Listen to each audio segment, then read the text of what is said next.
Bye! By now, I hope that you have watched my new music video for Make It Right. It took me like 5 hours to film it and like 20 hours to edit it. It's like stop motion. It's not even that good, but it took me so long. Please make it worth my time. You can just pause this video while you go and watch it, I'll wait. So I would share with you how I wrote it and delve into the lyrics. I think they're slightly more self-explanatory than some of my songs, but actually there's like interesting little reasons that I put certain lines in. So this is a little what do the lyrics mean video for my song Make It Right. Make It Right is about my mum, if you couldn't tell from the video. I wanted to write a song as a thank you to my mum for a long time. She's always been such a huge supporter of what I do that I wanted to say thank you in a song. But actually the origin of the song kind of comes from a funny story, which I'll tell you now. It involves me meeting a famous actor called James McAvoy. I played an event for a theatre that James McAvoy was doing a play at. So I met him just very briefly, we chatted, he was very friendly and polite. And then weeks later, he walked past on the South Bank and came up to say hi to me, and instead of being like, "It's me, James McAvoy, what up?" he very like almost shyly was like, "Hi, I don't know if you remember me, James." And I was like, "Yeah, I remember you, James McAvoy." And it was really lovely, and he remembered me from that event that we had both been at. And he was just very polite, asking me how my music was going, and just very supportive and wonderful. Anyway, I called my mum to tell her about this brilliant thing that happened to be like, "You won't believe who's just come up to me on the South Bank to say hello." And my mum's response was, "I wonder if maybe he's in love with you and now he's tracked you down on the South Bank." And I was like, "Mum, in no world would that ever happen to me." And I don't know if some of that is maybe just her always trying to push me up, always trying to make me aim for the highest. That's just some examples of my mum thinking that I'm more beautiful, more talented and more brilliant than I am, and I'm not denying that I am, but my mum just thinks that she just thinks mad things. So that whole situation that got me thinking about my mum and how she views me is what I wrote the first lines of the song about. Where'd you get all your wild ideas? I would love to be invited on this journey that you go on in your brain where I'm the best person in the world. Can I buy a ticket on your merry-go-round?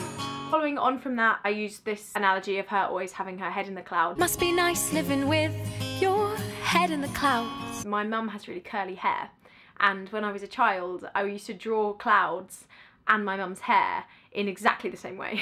Like there was no difference to my mind between a cloud and my mum's head. Must be nice never coming down. You have all these mad ideas and you're always just off on your own merry-go-round and your head's up in the clouds, and it must be really nice to always be there because that's where I always see you. And then that led on really nicely, almost by accident, to I hope you never do, 'cause I love looking up to you. Sometimes I worry that people will think that my mum is dead because of this line. She's not dead. My mum is ditzy and silly and has a lot of wacky ideas, and I wouldn't have her any other way because I idolise her, top of my list as an idol in my life.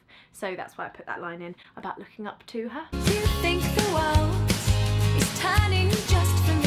For a long time when I was a child, I had a centre of the universe kind of complex where I just didn't understand why anything was happening that wasn't centrally focused on me. But I think that it only ever came from a place of being so loved. I thought that that was the default of life, and that comes from my mum always making me feel that way. I know you tried to stop it if it made me dizzy.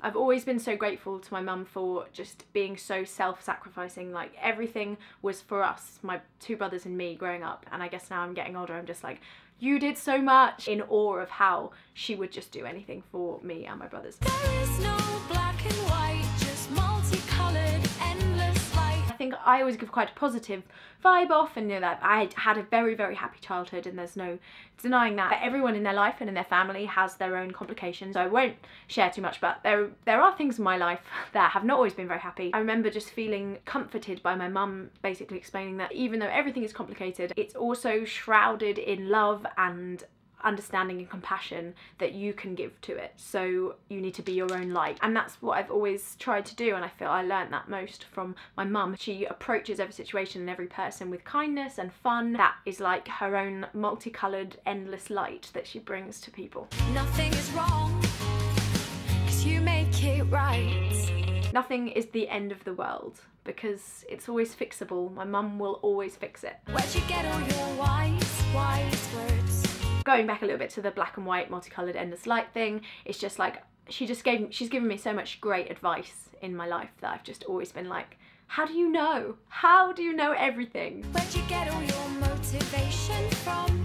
As I said, it's not always been smooth sailing in my family, and I am always in awe not only of how much my mum knows, but just how well she has dealt with everything that has come at her in her life. Sometimes on days when I can't even get myself out of bed and like dressed, I just think, how did you do this? How did you get 3 children up, dressed, packed their lunches, took them to school, went to work? Where do you find that motivation to do that? Like, to have that like energy and strength and do it all with a smile. Must be nice having all the answers. That's sort of a like slightly tongue-in-cheek thing that I put in, because when you're a child you do think that your parents know everything, and as you get older you realise they don't know everything. But in terms of people and any questions that I have about myself or my future and what I should do, she has the answers. Must be hard always being strong. So I wanted to acknowledge that it's not easy, and it's never easy for anybody, for any mother, for any person that's caring for a child. I know it takes its toll, but you would never let it show. It's taken me so long in my life to realise how much my mum has given to me. She would never admit to how much she has given up, but I now am